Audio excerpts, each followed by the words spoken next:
Relevant ادارے سے بھی تعلق رکھتا ہے، اس کو یہ معلوم نہیں کہ جائے وقوع صاف نہیں کرنی بلکہ پروٹیکٹ کرنی، لیکن ان کی اس سادگی کو قبول کر لیا گیا اور کچھ برآمد نہیں ہوا اس کیس میں سے۔ بالکل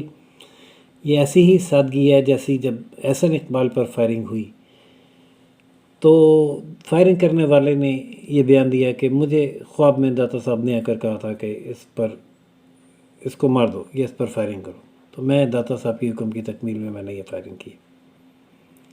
اور بالکل ہی ایسا ہی سادہ سا یہ بیان دیا گیا ہے کہ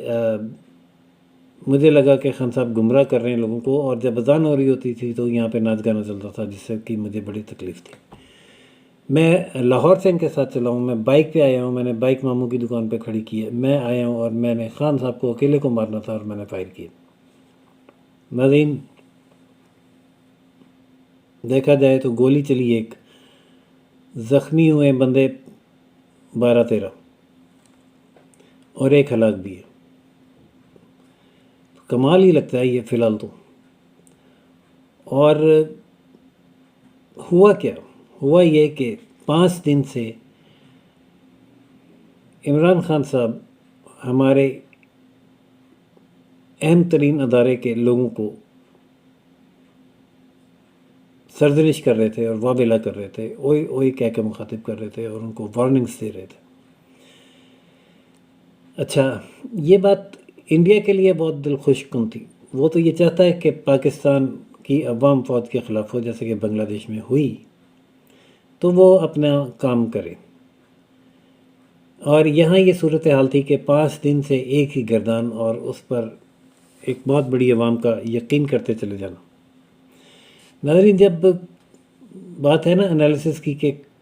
نیوٹرل انالیسس نہیں کرتے، جب D G I S I اور آئی ایس پی آر نے پریس کانفرنس کی تو سب جو پی ٹی آئی کے چاہنے والے ہیں ان کا یہ خیال تھا کہ یہ عمران خان کا کمال ہے کہ اس نے مجبور کر دیا ان لوگوں کو آ کر اپنی صفائی پیش کرنے پر، جبکہ میرا تجزیہ یہ تھا کہ انہوں نے صفائی پیش نہیں کی بلکہ انہوں نے اعلانیہ عمران خان صاحب کو یہ بتا دیا ہے کہ ہی از نو مور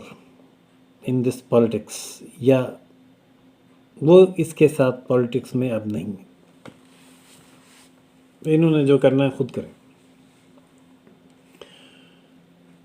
اب دوسری طرف جب عمران خان صاحب نے ان کو ساتھ ملانے کے لیے ان کے خلاف پردہ سرائی شروع کی اور انڈیا نے جشن منانا شروع کر دیا، کیونکہ انڈیا تو چاہتا ہی ہے کہ فوج کمزور ہو، عوام اور فوج آپس میں لڑیں تو وہ فائدہ اٹھائے، 1 دن 2 دن 3 دن 4 دن 5 دن، لیکن آخر کسی کو اپنے ہوس اقتدار میں ملک کی سلامتی کے خلاف کب تک بولتے رہنے کی اجازت دی جا سکتی ہے؟ کہا یہ جا رہا ہے کہ یہ عمران خان پر یہ حملہ پاکستان پر حملہ ہے۔ میں یہ سمجھتا ہوں کہ عمران خان پر یہ حملہ پاکستان کا دفاع ہے، ان کو اس نہج پر بولنے اور چلنے سے روکا جانا بہت ضروری تھا جو کیا گیا۔ ابھی صرف ہمارے کرائم رپورٹرز یہ کہتے ہیں کہ ٹانگ پہ گولی لگے تو اس کا مطلب ہوتا ہے کہ پہلی وارننگ ہے، اور گولی اگر کان کو چھو کر گزرے تو وہ آخری وارننگ ہوتی ہے۔ خان صاحب کو غالباً پہلی وارننگ دی گئی ہے،